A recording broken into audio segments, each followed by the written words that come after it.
You know, one of the oldest tricks in politics is convincing people to be afraid first, and then selling yourself as the only one who can keep them safe. It's an old playbook. Governments have done it, politicians have done it, and now some of the biggest AI companies are doing it too. Think about how quickly artificial intelligence has become part of everyday life. Just a few years ago, most people had never heard the term large language model. Now, AI is helping write code, diagnose diseases, draft legal documents, create art, and apparently it's contributing a huge share of America's recent economic growth. Whether you love AI or hate it, it's becoming one of the defining technologies of our generation.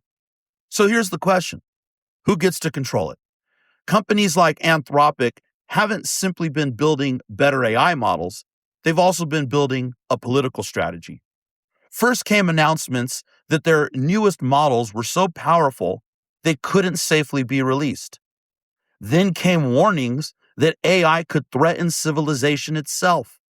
Then came public calls for government licensing, regulation, export controls, and even slowing down AI development.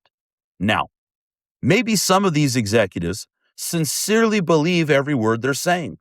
I'm willing to grant that possibility, but here's where my libertarian alarm bells start ringing. If your solution to every technological breakthrough is giving Washington more power over the industry, who really benefits? History gives us a pretty good clue. We've seen this movie before. Large businesses discover that regulations don't just restrict them, they also restrict smaller competitors who can't afford compliance costs. Suddenly, the biggest companies become the loudest voices demanding responsible regulation. Funny how that works, isn't it? It's almost like Walmart asking for regulations that crush the local mom and pop store, except now we're talking about artificial intelligence instead of retail. Look at Anthropic's Project Glasswing as an example. Instead of releasing its most advanced model publicly, the company created an exclusive pilot for major corporations and eventually the federal government. On the surface, it looked like responsible caution, but it also reinforced the message that Anthropic possessed uniquely dangerous, and therefore uniquely valuable, technology.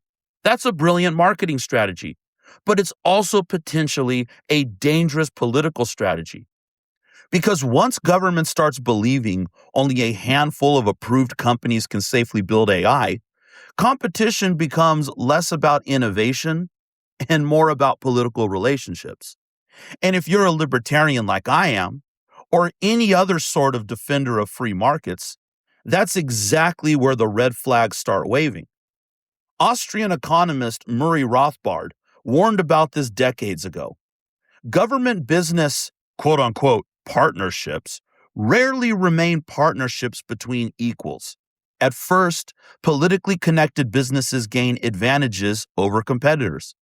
Eventually, though, government realizes it holds all the cards. That's exactly what seems to have happened here. Anthropic pushed for greater government involvement in AI regulation, only to find itself on the receiving end of increasingly restrictive federal controls. After concerns about jailbreaks and cybersecurity, the government reportedly barred foreign nationals, including some Anthropic employees, from accessing key AI models. Think about that for a second. The company that spent years arguing government should regulate AI suddenly discovered that government regulators don't always follow the company's script. Who could have possibly seen that coming? Well, actually, just about every free market economist for the last 100 years. Frank Chodorov warned that once business invites politics into the marketplace, politics eventually dominates business. Government power doesn't stay politely confined to helping today's favorite company. Instead, it expands, it grows, and eventually it controls the very industries that once lobbied for its protection. That's why I think the biggest lesson here isn't really about Anthropic, it's about incentives. Whenever government gains the power to decide who gets access to an important technology, businesses naturally shift their focus. Instead of competing primarily by building better products, they begin competing for political influence. Innovation slowly gives way to lobbying. Entrepreneurs spend more time in Washington than in the laboratory. That's not capitalism, folks. That's cronyism. And those are two very different things.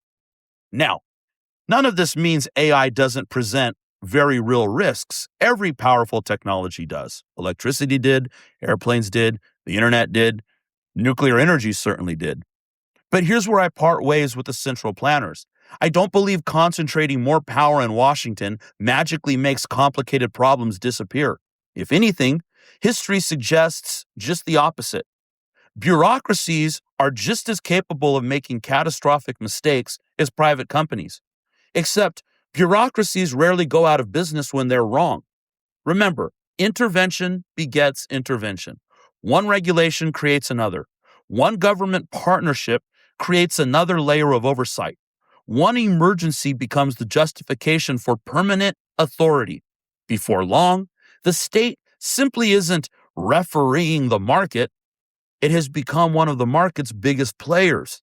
And honestly, I think AI may become one of the biggest battlegrounds over economic liberty in the coming decade. Who gets access? Who gets excluded? Who decides? Those questions aren't just about technology anymore. They're about freedom itself. If we're serious about innovation, competition, and individual liberty, we should be very cautious whenever large corporations and large governments start agreeing that they need more power over everyone else. History suggests that's usually not the beginning of a freer society, but instead, it's the beginning of something else entirely.